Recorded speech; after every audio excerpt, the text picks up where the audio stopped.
Romans 5:2. Through whom also we have access by faith into this grace in which we stand, and rejoice in hope of the glory of God.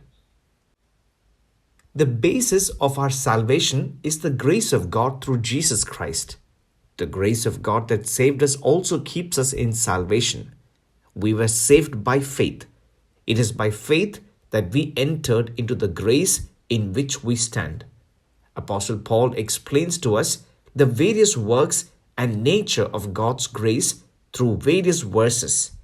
We have entered into the grace of God through faith in Jesus Christ, and so we must also understand the need to remain in it. The most important thing to always remember is that we entered this grace because of Jesus Christ. Let us not forget what Jesus did to give us access to this grace. Often our thoughts are focused on the pain and humiliation of Jesus on the cross. But to get to that, we need to carefully understand what he did before that.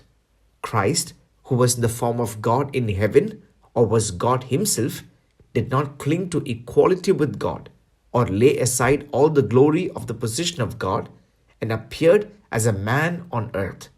He came to appear in the form of a sinful man to lead us to the grace of God. When there is no other way, we must worship the glory of Christ, who was born as a man for our sake. If we know how great the price paid for this grace that has kept us, we will never lose it. If we realize its importance, we will never turn away from this grace. Often, those who abandon God's grace and retreat, attracted by worldly desires, lose their eternal life. There is no greater degradation than returning to a life lived in sin, having abandoned God. We can worship God knowing that remaining in grace is the greatest blessing.